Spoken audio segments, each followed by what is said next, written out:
ઘટનાના વિગતવાર અહેવાલ મુજબ વિજયભાઈ નામના શખ્સ તેની પત્ની અને 1.5 વર્ષનો પુત્ર ક્રિસ્યુ સાથે હોટલમાં જમવા ગયા હતા.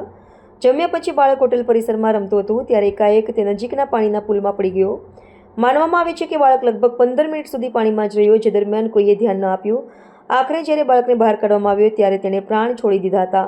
આ ઘટનાએ બાળકના માતા પિતા સમક્ષ જ તેના લાડકવાયા દીકરાનો કરુણ અંત જોઈને જ તેમના જીવનમાં લાલબત્તી સમાન આઘાત થયો છે.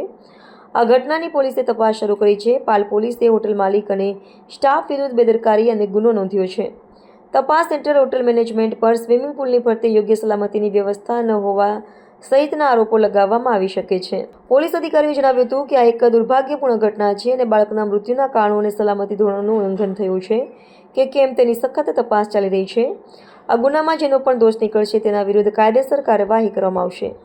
અત્રેના પાલ પોલીસ સ્ટેશન વિસ્તારમાં આવેલી એક હોટલમાં ગતરોજ એક બર્થડે પાર્ટીનું આયોજન થયું હતું, જે પાર્ટીમાં 50થી વધુ મહેમાનોને આમંત્રિત કરવામાં આવેલા હતા. આ મહેમાનો પૈકીના એક શ્રી વિજયભાઈ સાવલિયા પોતાના 1.5 વર્ષના બાળક ક્રિસ્યુ સાથે આવેલા હતા. પાર્ટી દરમિયાન રમતા રમતા બાળક બહાર નીકળી ગયો હતો અને પાણીવાળી જગ્યાએ પહોંચી ગયું હતું.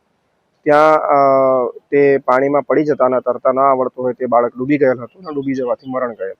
સામાન્ય રીતે જ્યારે આવા મોટી સંખ્યામાં લોકો ભેગા થતા હોય, કોઈક પાર્ટીમાં જતા હોય, કોઈક સામાજિક પ્રસંગમાં જતા હોય, તો લોકો યા તો એકબીજા સાથે વાતચીત કરવામાં ડૂબી જતા હોય છે અથવા તો એ મોબાઈલમાં ખોવાઈ જતા હોય છે. અને આવા સમયે નાના બાળકો પણ ભેગા મળીને રમતા હોય છે અને રમતા રમતા ઘણી વાર એ દૂર નીકળી જાય, પાણીવાળી જગ્યાએ પહોંચી જાય અને પણ એ જ રીતે બાળક નીકળી જતા અને જોડેના લોકોનું ધ્યાન ન રહેતા તે પાણીવાળી જગ્યાએ પહોંચી ગયું.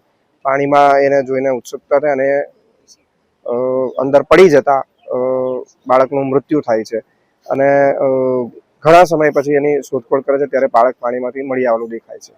તો આ બાબતે વાલીઓએ ખાસ ચેતવા જેવું છે કે ક્યાંય પણ નવી જગ્યાએ અથવા બહાર તમે જ્યારે તમારા બાળક સાથે હો તો પૂરેપૂરું ધ્યાન તમારું બાળકો પર રહેવું જોઈએ.